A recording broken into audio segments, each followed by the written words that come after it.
Apakah kita perlu healing? Hai sahabat anak proyek, kembali lagi dengan saya Fuad. Kali ini kita akan membahas tentang buku Pak Khairul Tanjung ya. Bagaimana seorang wirausaha atau pengusaha itu apakah memang di kehidupan pribadinya perlu sebuah refreshing. Karena kita tahu bahwasanya saat ini lagi gembar-gembor, dikit-dikit kita harus healing. Apakah itu perlu? Pertanyaannya kan seperti itu. Di buku Napoleon Hill, Rahasia Sukses Menjual, sebenarnya healing itu bisa bermakna macam-macam. Yang jelas healing itu bagaimana kita mampu mewujudkan impian atau kebebasan finansial tanpa kita harus stres, harus tertekan dan lain sebagainya. Jadi kebebasan finansial tetap kita dapat, tapi kita tidak stres. Nah itu bagaimana caranya? Saya percaya bahwasanya orang yang itu ingin mencapai kebebasan finansial hanya dengan menabung itu sebuah hal yang mustahil. Umumnya orang lebih banyak membuang waktu daripada bekerja secara efisien dalam 24 jam. Ini khusus berlaku hanya pada orang kantoran atau pengusaha kecil. Sehingga pemborosan waktu yang dilakukan oleh orang-orang menengah itu biasanya bentuknya apa? Healing yang dilakukan oleh masyarakat saat ini itu lebih condong kepada dan tidak hanya bank tapi kesehatan. Kenapa seperti itu? Misalkan kita healingnya itu kita jadi kan healingnya untuk kaum menengah saat ini itu lebih tepatnya adalah di dan merusak kesehatan. Nah, apakah ini healing yang sehat? Sebenarnya tidak. Jadi kita dicontohkan orang-orang sukses terdahulu itu healing itu tidak berbuat aneh-aneh dan membuang-buang waktu, dan itu sangat buruk terhadap kesehatan dan jiwa kita.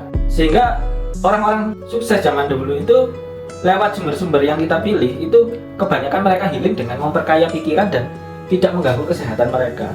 Dan kita mengamati kebiasaan orang-orang sukses itu justru healingnya mereka itu bisa mendapat manfaat yang secara langsung.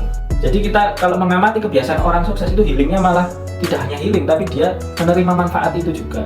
Harga inilah sebenarnya yang harus dilakukan ya kan.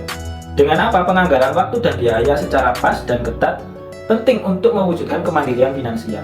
Harga inilah yang kebanyakan orang tidak mau membayarnya. Mereka orang-orang yang tidak pernah berhasil memperoleh kemerdekaan finansial. Jadi hanya sedikit di antara kita yang punya cukup stamina untuk mengikuti langkah yang diambil oleh orang-orang sukses zaman dahulu. Dan apakah Pak Khairul Tanjung, lagi-lagi kita akan membahas Khairul Tanjung si anak singkong, menerapkan prinsip healing yang sama dengan orang-orang yang sukses di zaman dahulu. Ini ada suatu kisah ketika putri Pak Khairul Tanjung bernama Putri itu menanyakan, kok Bapak senyum-senyum aja sih? Apakah enggak merasa galau atau stres? Tanya Putri suatu waktu.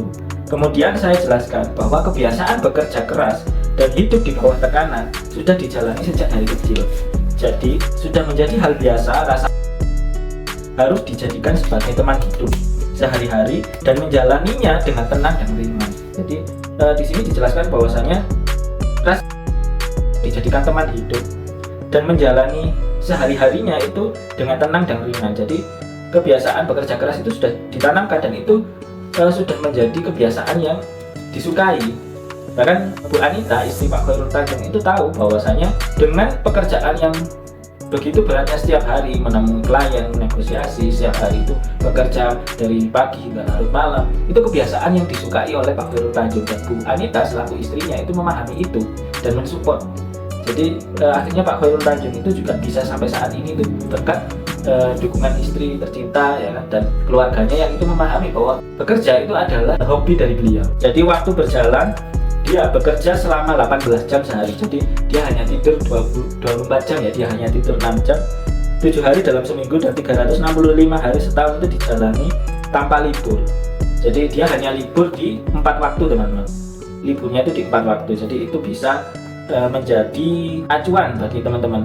Baik, itu saja. Jadi healing itu penting, tapi kita maknai pekerjaan kita itu sebagai waktu untuk healing juga. Jadi pekerjaan kita harus kita cintai sehingga kita tidak sedikit-sedikit butuh waktu healing, tapi kita maknai bahwasanya pekerjaan itu harus benar-benar dicintai dan benar-benar dilakukan sepenuh hati, dan kita tujukan bahwasanya apa yang kita kerjakan itu bisa bermanfaat bagi orang lain.